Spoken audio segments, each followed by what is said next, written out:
Good evening, everyone, and a very warm welcome to this evening's event. I'm Claire O'Dowd, and I'm a research curator at the Henry Moore Institute in Leeds. And together with our colleagues at the Henry Moore Studios and Gardens in Hertfordshire, we make up the Henry Moore Foundation, which is the charitable foundation set up by the artist and his family to preserve Moore's legacy and to promote the enjoyment and understanding of sculpture. Tonight's event is part of our Brâncuşi and Britain Research season, which began back in March and continues through to June, ending with an international conference hosted at the Henry Moore Studios and Gardens on the 27th of June.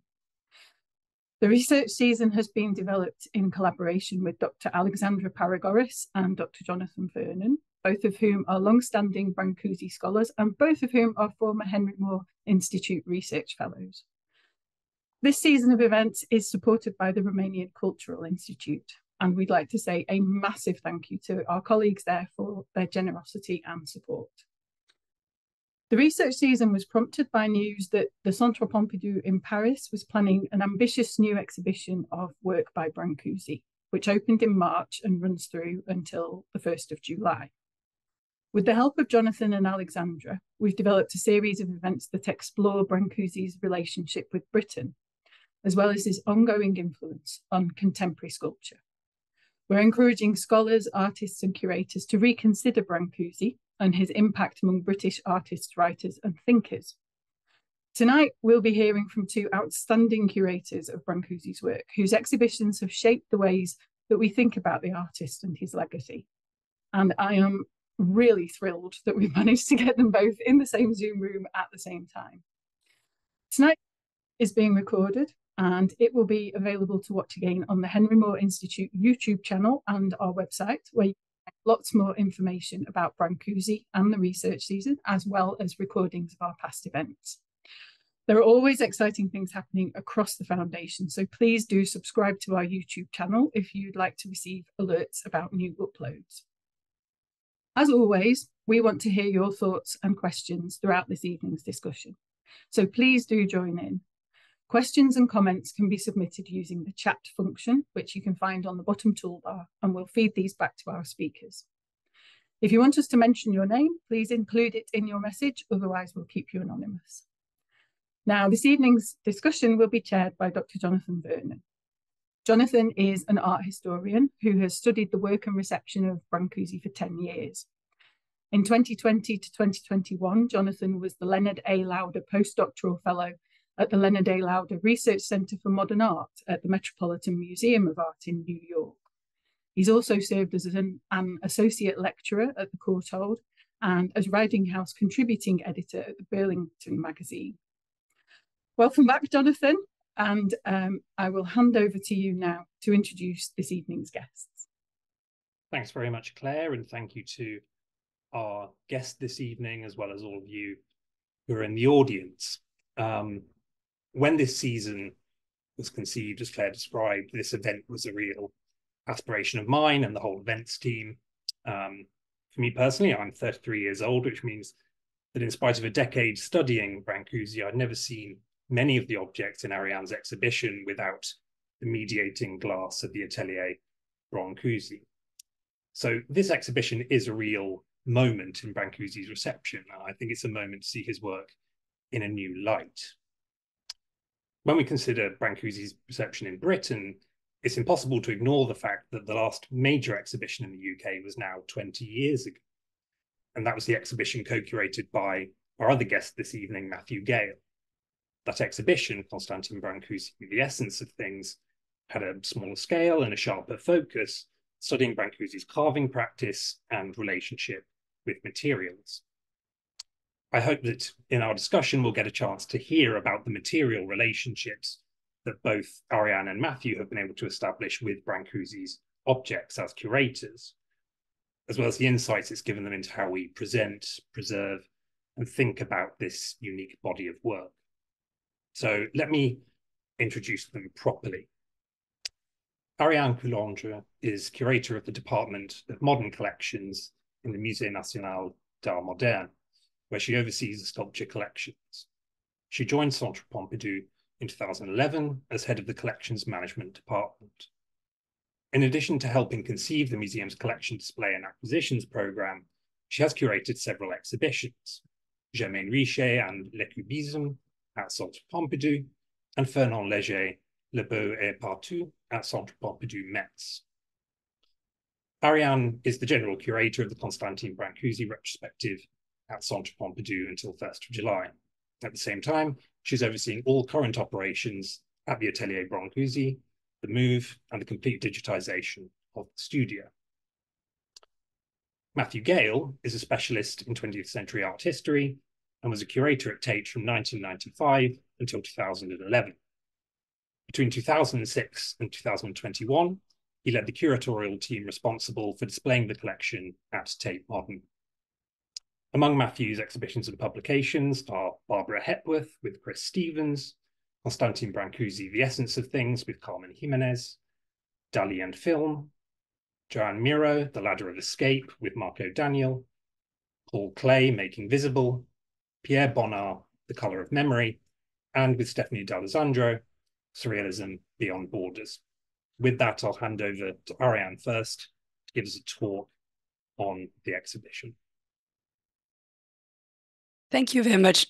Thank you very much. First of all, I would like to thank Jonathan and the whole team of the Henry Moore Institute for this invitation. And I'm really glad to be taking part in this conversation with Matthew Gale. I will share my screen and start to talk about this huge project. Is it good? Well, that's it. Summing up 2 years' work in 15 minutes is not an easy task, but I will try to highlight a few key points about the curatorial choices I made for the Brâncuşi show. First, I would like to remind you of the context of this exhibition. This is the second Brâncuşi exhibition ever organized in France. The last and only one was held in 1995, curated by Margit Rowell. Our project both echoes and differs from this historic exhibition that you can see here with the poster and the views of the exhibition. Our show takes place this year in a very specific context. The move of the studio from the Centre Pompidou Piazza was organized in anticipation of the large renovation of the whole building, which will start next year. This is why the studio that you can see here, which is one highlight of our collection, forms the backbone of the project. And the works from the studio represent 2/3 of the works in the exhibition. The challenge for us was to show the sculptures in a different way.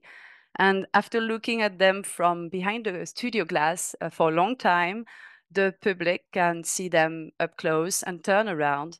So the first challenge was scenographic. And with the scenographer, Pascal Rodriguez, we immersed ourselves in the atmosphere of the studio to imagine how to deploy this extremely dense space conceived by the artist, which is about 200 square meters, in a vast 2,000 square meters gallery. As you can see here, the ratio is striking. The idea of the exhibition was also to start from the studio, which is a work by itself, a total environment in which everything was created by Brâncuşi. The studio, as you probably know, was located in the Impasse Ronsin in Paris, and it was the place where Brâncuşi has lived for more than 4 decades. That's the place where he created most of his work and the place where he displayed his sculptures, paying great attention to the layout, the presentation of the works, creating bases, painting backdrops. And Brâncuşi chose to bequeath this studio to the French state after his death in 1957. The Impasse Ronsin no longer exists, but there are still many photographs of it and many testimonials from visitors, friends, artists, and we took these testimonials and photographs as our starting point. After a dark corridor, the exhibition starts out in a wide, luminous room with the monumental cocks. And this room intends to reproduce physically the shock visitors got on arriving. The studio is not only a place, first it's an emotion. And Man Ray said, coming into Brâncuşi's studio was like entering another world. It's also a way of asserting that the importance of plaster casts in Brâncuşi's visual universe, which is very different from other exhibition projects. The monochrony of his studio contributed to the atmosphere of sacredness. A part of the studio is also reconstituted in the heart of the exhibition gallery, the space here with the tools and the forge. And for me, it was really essential to highlight the material dimension of Brâncuşi's work and to make it clear that all Brâncuşi's art, so pure, starts here with the work of the hand, carving stone, sewing wood, and it means a very physical work, which is then erased by the passion polishing of the material. Working with the works was an opportunity to think about this question of materiality of the sculptures. And for example, his woodwork echoes Romanian craft tradition from his native region in Oltenia. And to evoke these roots, you can see here a view of the exhibition, the doorframe of his studio through a large Romanian farm gate, which was in the Romanian pavilion at the 1937 International Exhibition in Paris. And what is interesting is that they were both built without screws or nails. It's the same technique of assemblage. It's also very interesting to show his furniture in relation to the sculptures. There is no separation between his art and his life. The stools, as you know, could become plinths. Certain sculptures imitate the shapes of everyday objects like the cups. So this question of inspiration was first very important to show how Brâncuşi became Brâncuşi. And we made the choice to put Brâncuşi in context in the middle of the exhibition in a large oval space, which was inspired by the curve of the face of the sleeping muse. The exhibition aims to provide a glimpse into Brâncuşi's visual environment in Paris before the First World War. We have matched in this section works by Brâncuşi with those of other artists. Of course, Rodin, which is so important, and you see here the sleep by Rodin and by Brâncuşi, but also other artists like Paul Gauguin, also the contemporary Cubist research of André Derain, and pre-classical ancient works, Cycladic idols, Iberian head, also Asian art from the Guimet Museum or African art from the Musée de l'Homme. These combined influences shed light on Brâncuşi's major break in the history of sculpture. And you can see here is a series around the child's head motif that reveals the process of fragmentation and simplification of shapes and the shift from portrait to symbol.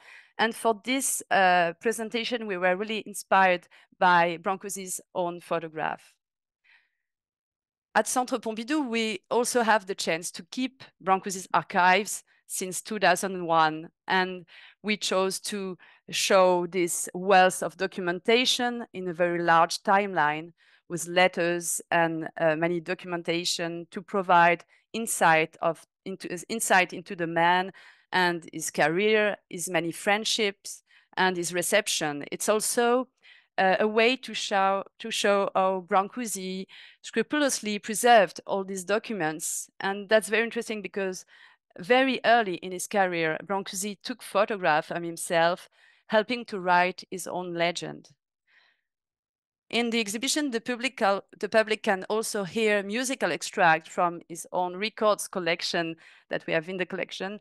And this collection is very interesting. It shows eclectic taste ranging from flamenco, jazz, Romanian folk song, traditional music from all over the world, Asia, Africa, South America. And it evokes also the influences embraced in his sculpture. The central space, which is, this question, which raises this question of the context, is complemented with large sections organized around the artist's major series of works or issues raised by his culture. And the different sections deal with the question of ambiguity of forms, of course, here with Princess X, ambiguity between feminine and masculine. Also, the question of the portrait and the representation with the series here of Miss Pogani. The fascination for the flight with the fantastic series of Bird in Space set against the view of Paris. And I have to say, it's a thrill to see real birds flying in the sky behind Brâncuşi's birds. The other section deal with other issues, the opposition of material, smooth and raw, and the importance of the base, the effect of reflection and the question of the movement. A large room gather different series on animals, the seals, the fish, and the last room deal with the relationship to monumentality with the endless column and the kiss. But I have to say that the very interesting moment for a curator is the installation, and the installation of the exhibition it's a very intense moment. You can really understand Brâncuşi's incredible science of balance, for example, with the birds in space, which evoke his spiritual quest, his desire to free sculpture from the earthly world.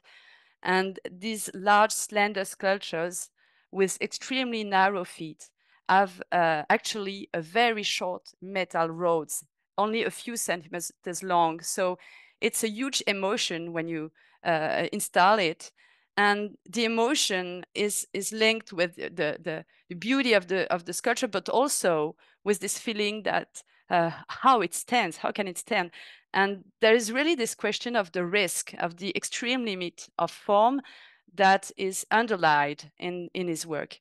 And by the way, in the studio, there are birds in plaster that have been broken by Brâncuşi, so the risk is real. There's another question that is raised by the exhibition. That's the importance of the base.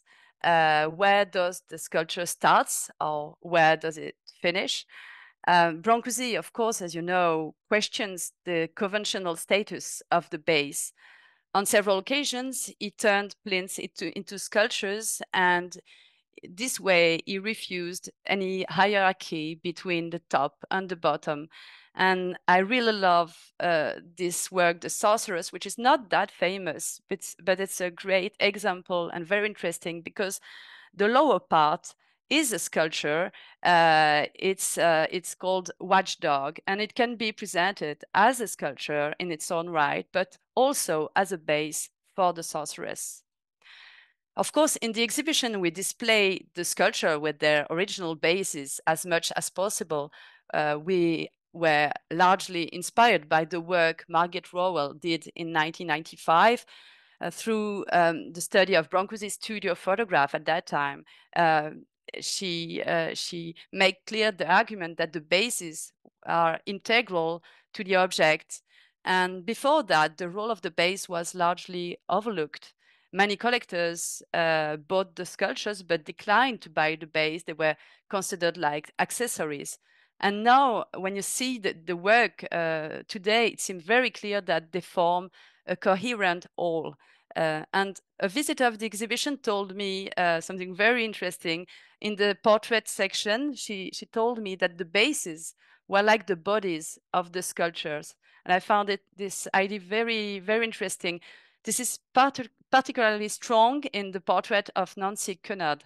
The wooden base, which is the fourth one from the left, the wooden base is made of stacked spheres, and it evokes the many bracelet and fantasy jewelry that Nancy Cunard used to wear.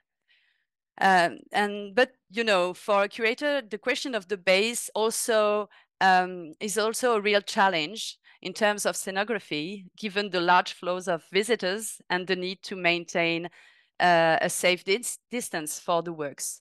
It was crucial to avoid creating a fake plinth. So we chose with Pascal Rodriguez to have these low platforms to protect the sculptures, but to keep them as low as possible. In the exhibition, there's one exception to the use of an original base. It is the crocodile, which I love. And this piece is put on a wooden beam from the studio because the original stone used by Brâncuşi as a base doesn't exist anymore. So it was a way to reenact the gesture of the artist who placed this branch, which is like a natural ready-made, on a base in his studio and transformed it into a sculpture. You may notice this sentence by Brâncuşi. He used to say, "You don't have to respect my sculptures, you must love them and play with them." So we both try to respect the sculptures and to play with them at the same time. One of our guiding principles was to display the sculptures like Brâncuşi did in his studio. And there is something absolutely fascinating about the movement of the work. For example, Leda in the studio was installed on a ball bearing with a motor. And this is the way we have displayed it in the exhibition. And you see the sculpture moving, turning in a perpetual motion, very slowly, but constantly metamorphosing. In their testimonies, some people, contemporaries, described the visit to the studio as a spectacle, as a kind of a ceremony in which the works were activated and set in motion. And it's quite astonishing to see Brâncuşi as one of the pioneers of mobile sculpture. The question of Brâncuşi's fascination with movement is also obvious now with in his films, which have only been known since 2010. This is why the exhibition, of course, aims to embrace the full breadth of his creative output, from sculpture to photography and films and drawings, demonstrating the continuity between all these creative fields. And finally, the choice of a thematic approach was a way to emphasize the permanence of the same themes and to show the evolution and transformation of the same motif during several decades: the child's head, the portraits, the birds, the kiss, or here the cock.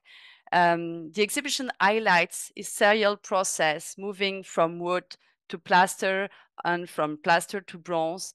And all the works are at once multiple and unique because they have been reworked by the artist's hand. In fact, we could have made an endless exhibition with a looping circuit, but actually the end of the exhibition with the monumental endless column echoes the first room. And the question of repetition, variation, the idea of a constant recommencement is undoubtedly the main theme of this retrospective, with the possibly infinite repetition of the same module. These columns symbolize Brâncuşi's creative process. This is why we chose as a subtitle for the exhibition a very interesting phrase by Brâncuşi, which has multiple meanings, which is this one: art, there still hasn't been any art. Art is just beginning. I thank you very much for your attention. Thank you, Ariane. Thank you for that tour through your exhibition, which should encourage everyone to leave for Paris more or less immediately, I would say. I mean, it's fantastic that Brâncuşi continues to throw up so many riches and allow so many different ways of thinking about his work, more than a century after he was really in his prime. It's a pleasure to be here and to be joining this conversation with you. And thank you, Jonathan, and to the Henry Moore Institute and the Romanian Institute for involving me in this. It's a trip down memory lane for me. As Jonathan pointed out, I worked with Carmen Jimenez 20 years ago on the Tate Modern exhibition. And I was looking through the notebooks that I kept at the time just thinking about the process of installation that you referred to, Ariane, and the excitement and trepidation that that brings about, because the poise of his works, as you pointed out with the birds, seems effortless once it's achieved, but the process of achieving it can be quite anxious. And that stacking, and particularly the stacking up of bases that occurs with many of the works, is one that requires precision in order to achieve this effortlessness. And in a way, that's, and now I'm completely just talking off the top of my head, but in a way, that is what you try to achieve in making an exhibition, that you try to make it look effortless. But as you pointed out, you were working for 2 years on this representation from the atelier, and to bring it together in this new way of thinking. And I suppose that for those who wonder how exhibitions are made, I guess the purpose of us talking to each other is that we have that experience. And you go from a sort of ideal through pragmatism to installation, it seems to me. There's sort of 3 phases there. It's obviously, in your case, has benefited enormously by having Brâncuşi's legacy. And it's noticeable that the other posthumous exhibitions of Brâncuşi's work, which are very, very few, considering that he died in 1957, there are like a handful of major exhibitions, many of them generated by Philadelphia or the Guggenheim, who have rich holdings in his work beyond yours at Pompidou. But that the making of those exhibitions relies on incredible goodwill from people who own the works, both in private and public collections. And so you set off with this ideal, thinking, well, we could bring together all the birds. Wouldn't that be fantastic? I once had a database of all the birds and tried to work through the possibilities of borrowing them. But as you pointed out with the plasters, their vulnerability makes people anxious, and particularly where the feet meet the body is a break point, which even the bronzes have had. So there are, amongst many of the bronzes that you see in museums around the world, there are restorations that have had to occur there. So that's where you go into the sort of pragmatic mode of what can, within the thesis of your exhibition, what is possible. When we made the essence of things, as Jonathan said about the exhibition, we tried to look at the materiality of his process. Although I think I have many lessons to learn from you, Ariane, there, because we pretty much, well, we did exclude the plasters, and the presence of plasters in the studio makes for I think a different story to be told about Brâncuşi. But we went to carving and thinking about the purity of a sort of modernist aesthetic of direct carving, which of course made the task all the more difficult. And I think we had perhaps 1/10 of the number of objects that you have in your current exhibition as a result, because of fragility and because of the vulnerability of these works. But I guess what's interesting is how much one has to rely on the studio as a source for thinking about displaying Brâncuşi. And that's something that you've used as the core of your exhibition. That's a sort of question, in a way. Sorry, it's a statement as a question. Yeah, it's true. We were very privileged to, to be able to have this collection just there, and it was at the same time a chance, and also it was a kind of a constraint. Because nobody, the plaster have this, you know, strange status that it's not a real, it's not really the final work. And that what is interesting is that they are, for Brâncuşi, they are like the ghost of the first version, because when he sells a work, whether it's a wood, a marble, or even a bronze, he make a plaster cast for the studio to keep the unity of his creation. So, and it was interesting to start with the question of the plaster, and to assert the importance of the plaster in the first room, because as I said, there is this visual impact. The question of monochrome in the studio is extremely important, because it's not only the question of, you know, color, but also it deals with the purity, it deals with the idea of a sacred temple. And so the plaster is not a question only of material, but it's also it raises the question of the creative process of Brâncuşi, and also his visual environment.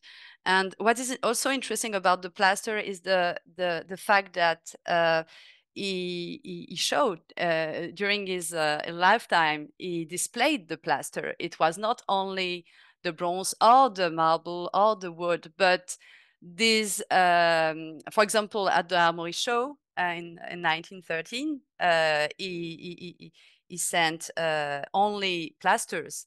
So that's something very interesting. And the catalog reveal, as Alexandra Parigoris wrote in our catalog, she says that the works were offered for sale with prices depending on the material selected. So that's very interesting to understand the importance of the plaster.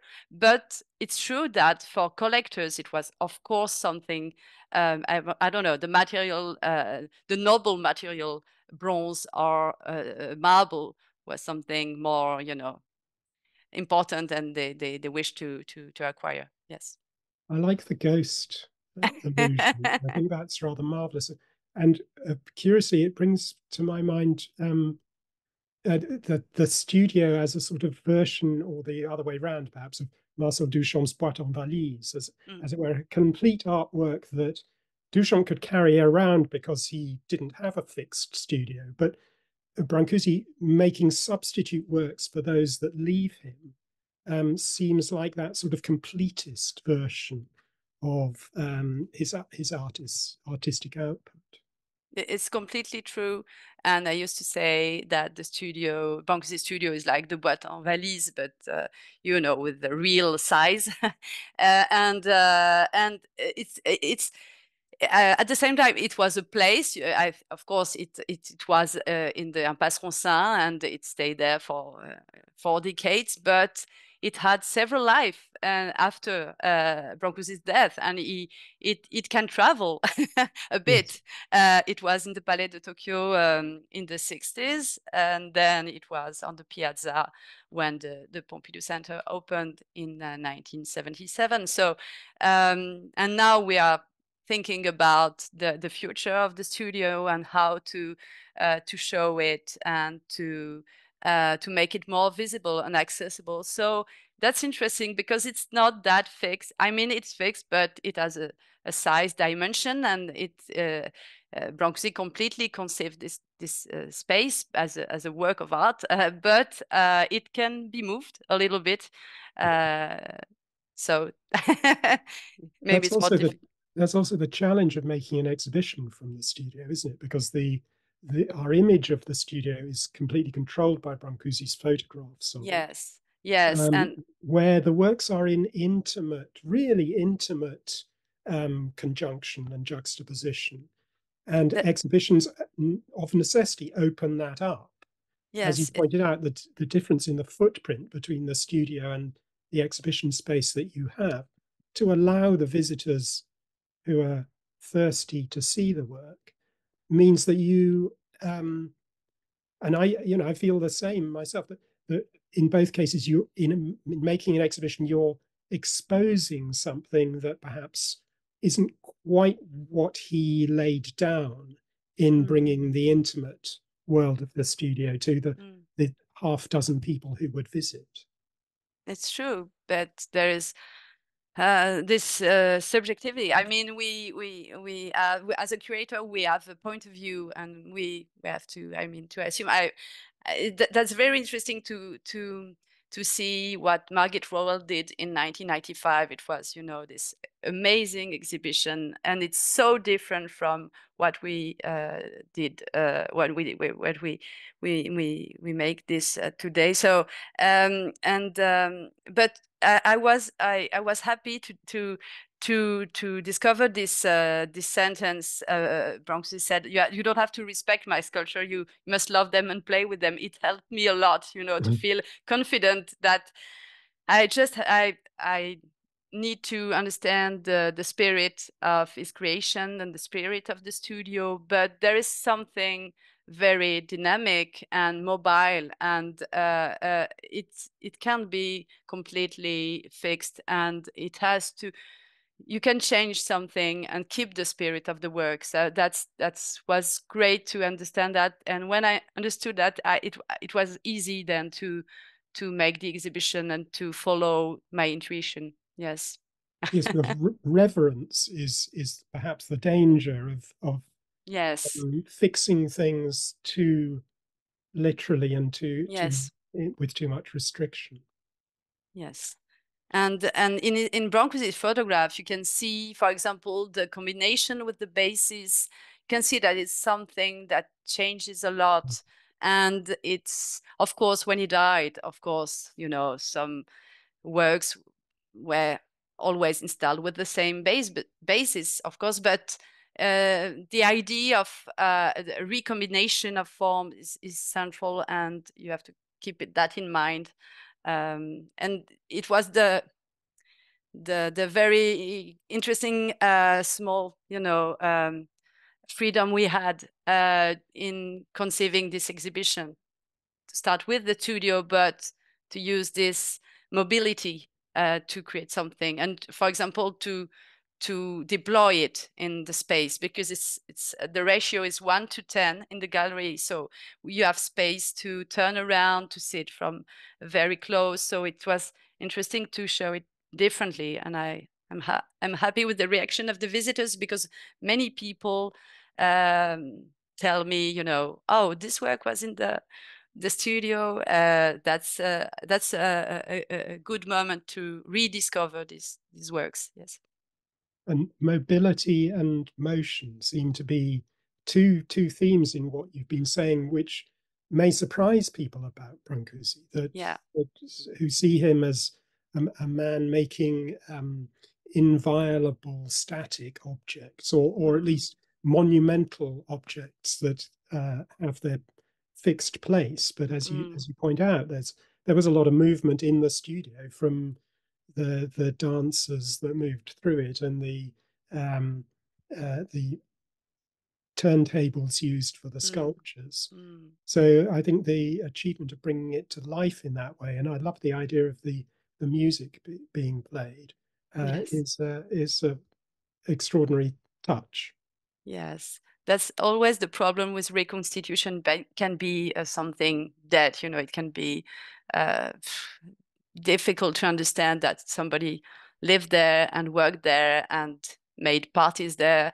So the film were very interesting in that context, to show that it was a lively place with many friends. And interesting, it's very interesting, because Brâncuşi made these films. I mean, it's not somebody else who came and shot these moments. He had this conscience that, I don't know, he wanted to keep this atmosphere and specific moment. Sorry? Is there a tripod in the studio? Because there are there is a camera. Yeah, the camera. Yes, the There's camera. a camera, but is there a tripod? Because he is seen in the films, isn't he? Yes, so, yes. Once in a cupboard somewhere, perhaps. Yeah. I mean, I suppose one of the other things, looking back on you know, the way we try to approach our exhibition plays to some of the things that you've drawn out as well. I had a note which I'd written to myself, which said rhythm, tension, surprise, counterpoint, as ways of thinking about how one can make a route through Brâncuşi's work without it just being a series of sort of stacked arranged in sequence. And those were ideas that I think, you know, Carmen and I managed to bring to our efforts, but on a much more massive scale, you've certainly achieved it in this extraordinary exhibition. Yeah, it's true. And the question of the rhythm was very important for us to have the sensation. For the visitors, you have to, you know, the oval space in the middle is like an egg, and you are inside all this context, a very dense context with many documents, and then the space opens, and there is the view on Paris, and there's also this question of sensation of space, which was space is not only, you know, designing the path and placing the sculptures, but it has a meaning. And for Brâncuşi, it has a very strong meaning. And also the void between the works was something very important. For example, where do you put the endless column, the exact distance between the column to make appear an empty column in the middle? That was this kind of question we had. And it's not only scenography, but it has to do with the meaning of the work, very deep understanding of the work. And also that what is interesting is that when you install works, there are new connection between some works that you know. But for example, in the exhibition, when you see the Princess X, we made a kind of perspective with the prayer, because we wanted to emphasize the fact that for Brâncuşi, it was a woman, it was a representation of a Madonna, of a torso of a young woman. And this motif comes from the prayer. And but what I discovered is that behind the prayer, there is the kiss.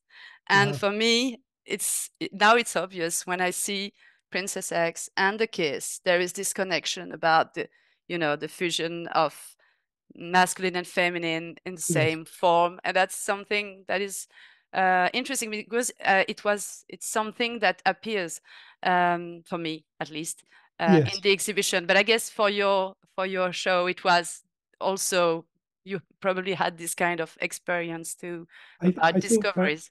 That's one of the great joys of installing, that you come to see how works have characters, and characters that are sometimes generous to other works, sometimes hostile to other works.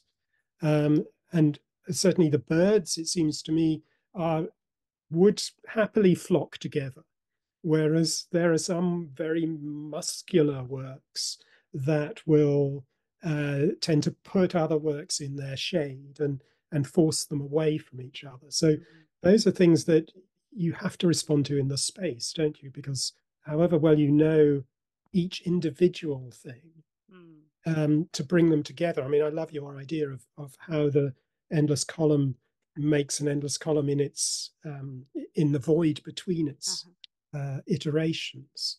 How they come together is something that needs to be somewhat visceral in the actual process. It can't simply be the plotting out on a piece of paper, it seems to me, at least. Wow. Matthew and Ariane, I hate to cut you off in full flow. Thank you for a wonderful conversation. You've made my job extremely easy, which is always appreciated. So I'd like to keep on inviting questions from the audience. We do have a number to answer, which is a great shame, because I have lots of questions for you both as well. We've had multiple questions on the issue of how we pronounce Brâncuşi's name, which is really interesting. So I think this event shows amply that Brâncuşi is one of those genuinely international artists with a long-established international reputation. And many people know that as a Romanian native, his name would be pronounced Brâncuşi, which is probably not very good pronunciation on my part. But internationally, there are at least 3, and let's be honest, many more Brâncuşis. There is Brâncuşi for us Anglophone people, there's Brâncuşi in Paris. And his reputation is truly international. He's meant very different things in different cultures. But that's a really important point to highlight, I think. I also believe that Brâncuşi used the diacritics in his name quite inconsistently, and in the press of his lifetime, he would have been referred to as Brâncuşi. So all of these lines are very much blurred. So the first question that I wanted to put to you both is, I think, on the one hand, quite easy to answer, which is, are there plans to show the exhibition elsewhere? I believe the answer, unfortunately, is no. Is that right, Ariane? No, there's no plan to have a second another venue of the whole show, but we are talking with other museums in Europe and United States to have another version, but probably smaller, because as we said, the work are extremely fragile. Yes, but we are, many people now want to have their Brâncuşi, so we are happy, but we have to work with these museums to be responsible but ambitious at the same time. That's great to hear. That question was from Jane Costin, who also adds that the standout part of the exhibition for them was the birds in flight with the skylight of Paris beyond. They said that was breathtaking, and your discussion of that was equally breathtaking, I think. You highlighted, Matthew, briefly the issue of, well, a sort of a resonance between Duchamp's green box and Brâncuşi's plasters, as Ariane has framed them. And we have a question from David Worthington about Duchamp and Brâncuşi's relationship, which he points out has been little explored, adding, what does it say about Brâncuşi's art that he was such a close friend and business partner of the father of conceptual art? A large question that I think you want to answer, Matthew? Substantial experience and knowledge of surrealism might be able to answer in an interesting way. And also, Ariane, I know the exhibition in many ways, especially in that great sweep of archival material you have, sort of maps out much of Brâncuşi's network and the relationships that he had in his lifetime. So perhaps that's one for you both. It certainly is a big question. I think a PhD should be written immediately. In a way, I'm not sure. It seems to me that it reflects more on Duchamp than on Brâncuşi in a sense, in that Duchamp is increasingly being shown to be multifaceted in his activities in the art world. And he's very much there in the background in many places. I happened across the Western Forum on Art, which was held, I think, in 1953, where he and Frank Lloyd Wright were discussing the merits of contemporary art in San Francisco. He's a man, he's an éminence grise, obviously, and in many places at many times. For Brâncuşi, obviously, he is acting as a dealer, but also as an incredibly sympathetic curator. Whether Brâncuşi even looked at Duchamp as the father of conceptual art, I very much doubt. But that is a fairly inadequate answer, I would say.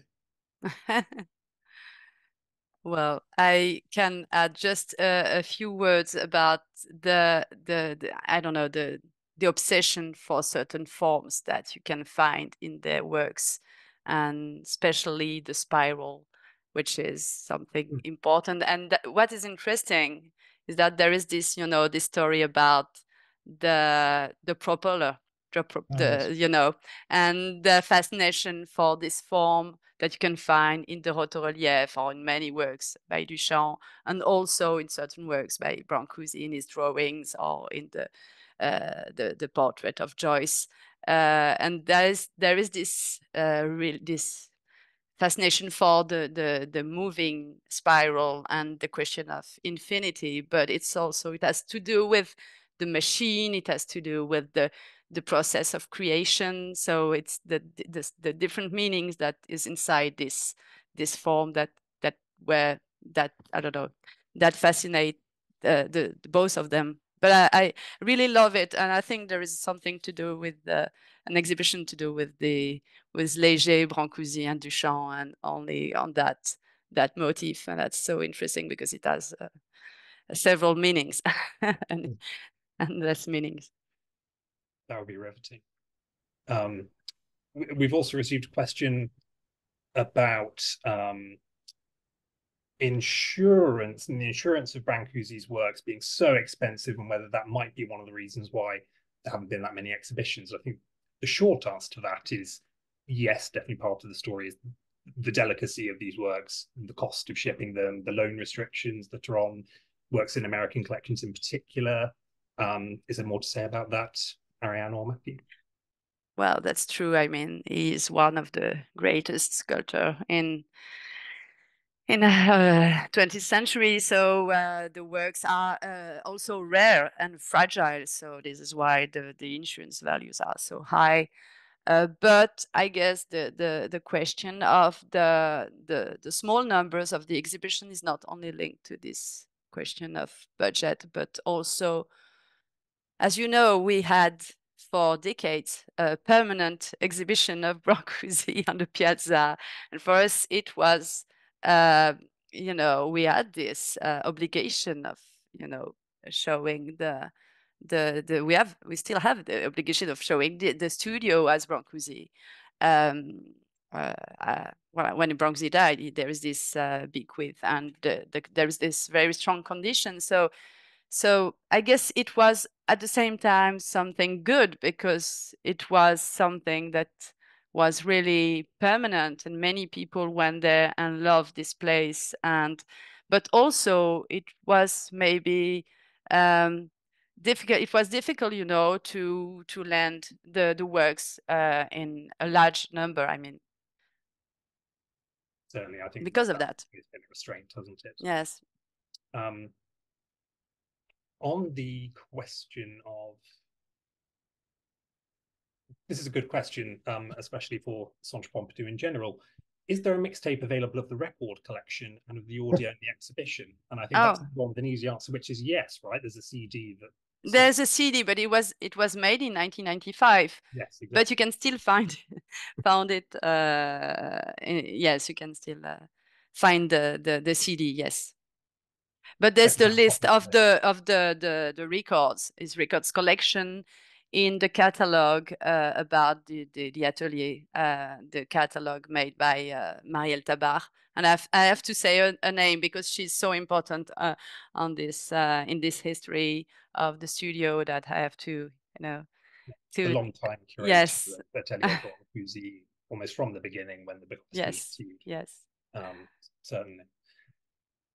We have a question here about the exhibition from Michael White, who says, responding to the issues raised of positive and negative forms, putting other sculptures in the shade, perhaps metaphorically, and given the reflectivity of the bronzes, were there particular considerations you had with exhibition lighting?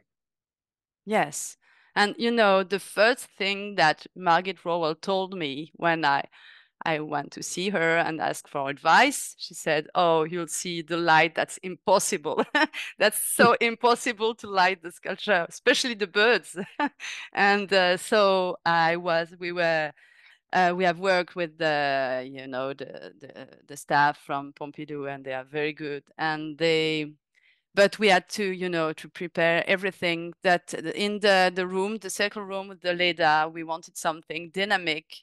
And we were inspired by Brâncuşi's photograph with Leda, which is almost in the shadow, and you can see just a part of the sculpture, and it's so beautiful.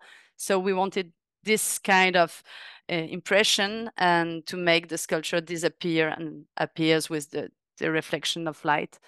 But that was the first time we could really explore this idea of, you know, the turntable and the dynamic light. So it was interesting. It was a try, and I think it's quite good. It's remarkable to see. It really is. It's sort of a space within the exhibition that feels in many ways disconnected from everything else. Yes. And functions as a space of contemplation. Quite a remarkable thing. We're getting to the end of our time. If there are any residual questions that we don't quite get to answering, sincerely apologise, but we will keep trying to fire through a few remaining ones.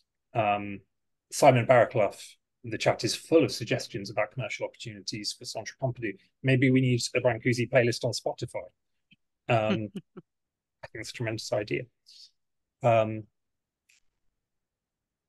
With that, I think we may have to draw this to a close. I will pass over to Claire to bring us home shortly, but I'd like to thank Matthew and Ariane once more. And maybe just in ending, I'd refer people not just to the current exhibition at Centre Pompidou and the associated publications, but also if you can get hold of a copy of it, refer you to the catalogue for Constantin Brâncuşi, The Essence of Things, where the question I didn't get to ask was about the way that Matthew Gale ends his essay in that catalogue, talking about Niki de Saint-Phal's shooting paintings, where plaster plays a very prominent role, and the question is raised of the assassination of Brâncuşi's aesthetics.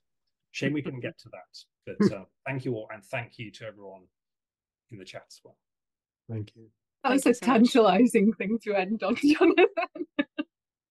Oh, thank you so much, all of you. Thank you for a really fascinating and insightful discussion, and congratulations, Ariane, on what looks like an absolutely wonderful exhibition. Thank you. You're all welcome in Pompidou.